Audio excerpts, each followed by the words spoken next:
Tenderay beef. No other beef so fresh can be so tender. Presents Hearts in Harmony, transcribed. K is for Kroger. C is for cut. B is for beef. KCB means Kroger cut beef, and Kroger cut beef means more meat for your money. Yes, friends, Kroger cut beef gives you more meat, less waste. And here's why. Before the meat is weighed and priced, the Kroger method of cutting beef removes excess bone, excess waste, and stringy ends. Remember, that's before the meat is weighed and priced. And it's the very top U.S. government grades of beef that's tender, juicy, rich red, and marbled with just the right amount of flavory fat. So you see, you get a better value in top-grade beef. Now, to give you an example, let's take a Kroger cut rib roast. Before the roast is weighed and priced, the Kroger method of cutting beef removes the short rib end, the waist, and trims the chine bone. You don't pay roast price for the short rib end and waist. And no matter whether you buy a Kroger cut steak or roast, you receive more meat, less waste. So don't forget, that's at your Kroger store. See for yourself by visiting your neighborhood Kroger store soon. Make it a rule to buy Kroger cut beef and get more meat for your money. And now, Hearts in Harmony. Using an assumed name and posing as a representative of a charitable organization, Swindler Robert Wilson has received a letter of endorsement from the Reverend Dr. Wesley Judson. Hearing Wilson's voice, Penny went to the phone and called lawyer Frank Carter, saying, I'm at the church, Frank, and this man we're looking for in the Ainsley case is in the next room talking to Dr. Judson. I know it's Mr. Wilson because I recognize his voice anywhere. A few minutes later, Frank Carter phoned the church and said, Penny, I've had a slight auto accident. I can't get there right away. Do everything you can to hold Wilson there, but don't let him see you. But it was impossible for Penny to delay Wilson's departure. By the time Frank arrived at the church, Wilson was gone. And Reverend Dr. Judson is appalled when Frank tells him, That man who called himself Wilson Roberts was actually Robert Wilson, a professional swindler. Why, it's unbelievable, Mr. Carter. No, Dr. Judson, I heard his voice when he spoke to you in the other room. It was Robert Wilson. I'm certain of that. But he had identification and credentials in perfect order. Why, I even recognize one of the signatures. Forged, Dr. Judson. Everything he showed you. I've found out a lot about that man in the last few days. He's not only a swindler, but 15 years ago he went to jail for forgery. Oh, I feel like a fool. Oh, no, sir, you shouldn't. I'll say you shouldn't. This man is one of the best of his kind. He's a genius, in fact. If you hadn't believed he was legitimate, you'd have been the first person he failed to fool. Well, just the same, I feel idiotic. After all, the man was a total stranger. I should have checked into him further and asked him to come back. Now, he would have duped you just the same, Dr. Judson. No doubt he'd have given you references that would have corroborated his story to you. Men like Wilson think of everything. Well, I've got to think of a way to get that letter back. Well, you leave that to me. I'll get that letter you wrote for him, and I'll get him, too. Well, Frank, how? I don't know yet. I haven't had time to think. Oh, listen, I remember his address from an identification card he showed me. Oh, but I suppose that was no more legitimate than the rest of his credentials. No, I don't think an address of his would do me any good, phony or real. My best bet is to make Wilson come to me. Oh, Frank, he'll never do that. He might if I give him a reason. Yes, but he knows about you. Mrs. Peterson knows that you're investigating Mr. Ainsley's will. You know that she told Mr. Wilson about it. Just the same, if I can put enough pressure on him, he'll come to me. If only to threaten me. Mr. Carter, don't you think this is a matter for the police? Yes, I do, and I'll get all the police assistance I need, thanks to Penny and her friend Johnny Keith. But I don't want the police in on this new development. And there's no reason for you to be dragged into it, Doctor. But by my own unthinking actions, I've allowed myself to become a part of it. I don't think you're part of anything yet, Dr. Judson. Apparently, this newest scheme of Wilson's is just getting started. I'll have him under lock and key before he's been able to use your letter of recommendation. I certainly hope so. And I'll do everything I can to help. Well, I may want you to identify Wilson as the man for whom you wrote the letter, but other than that, I think you'd better stay out of this. Yeah, well, perhaps you're right. You know, I realize what's happened, and I don't doubt the truth of what you say about this man. But it's still almost impossible to believe. Miss Gibbs, isn't it possible that you were mistaken about his voice? No, sir. It was Robert Wilson's voice. There's no question about that. Penny heard a great deal of Wilson's voice at Mrs. Peterson's home the other day, Doc. You heard his voice but didn't see him, Miss Gibbs? No, I didn't. The room was dark and I could hardly see my own hands, but he talked for a long time.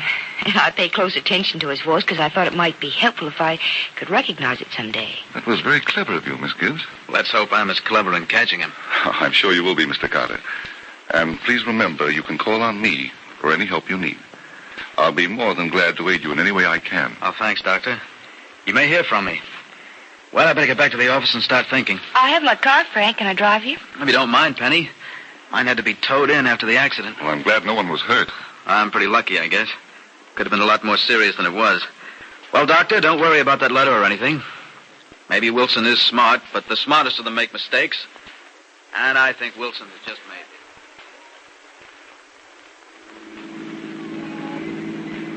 it. You're a good driver, Penny.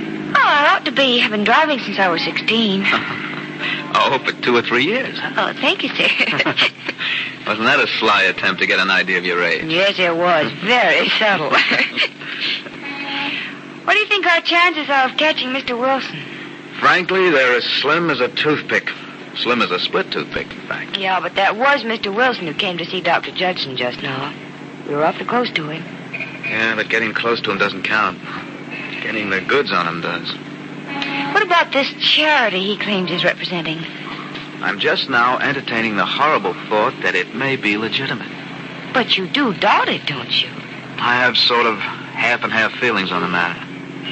He was rather bold to go to Dr. Judson for a letter. But then Wilson's kind of as much courage as brains and plenty of both. Somehow I have a feeling you're going to catch him. Thanks for the vote of confidence. You're not losing confidence, are you? No, but I'm discouraged, Penny. I don't know what to do next. I've got to think of some trick to bring Wilson out in the open, and more than that, make him talk. You mean confess that he swindled Mr. Ainsley? Or get evidence on him that he did. But I haven't the slightest idea how to do either. Well, you didn't have very much trouble getting him to show up in Rossville again and finding out his name. Well, human nature helped me out in that department, Penny.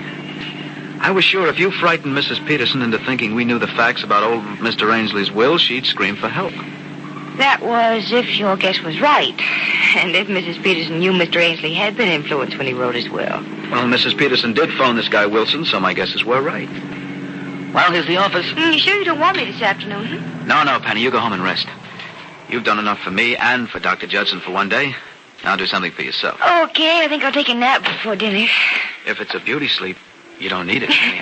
I'll take it anyway, as kind of reserve for my old age. Goodbye, Frank. Bye, Penny. And if you think I have a plan I can be helpful, call me at home. I'll be there all evening. Too tired even to go to a movie.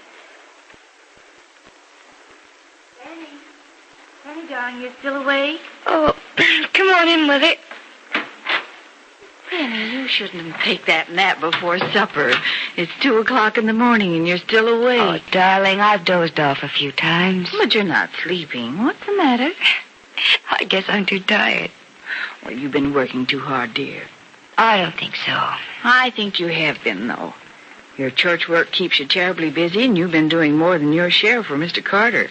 Well, I want to help both Dr. Judson and Frank all I can. They're both trying to do worthwhile things. Well, that's very true, but you shouldn't harm yourself to help others, dear. They wouldn't want you to. Well, I think the Ainsley case will be over pretty soon, and then things will be a lot easier. Well, I hope so for your sake.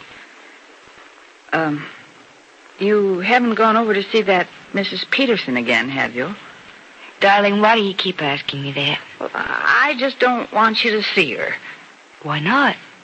Oh, must I have a reason? Yes, I think you should. It's kind of a strange thing for you to say. Or maybe you know more than you pretend to know.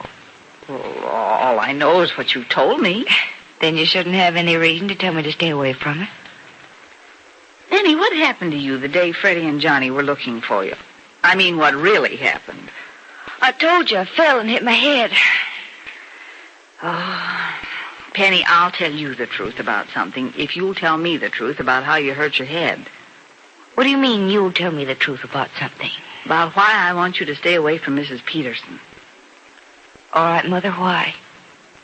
She came here the other day and warned me to make you stay away. What do you mean she came here? Yes, she came here, and now do you see why I'm so anxious about it, dear?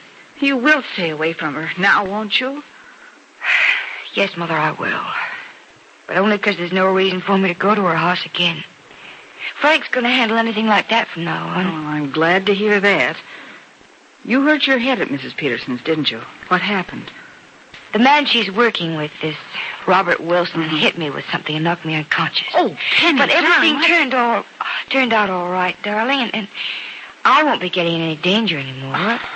Besides, Frank's going to have Mr. Wilson in jail before long, so there's nothing to worry about. Promise now? I promise.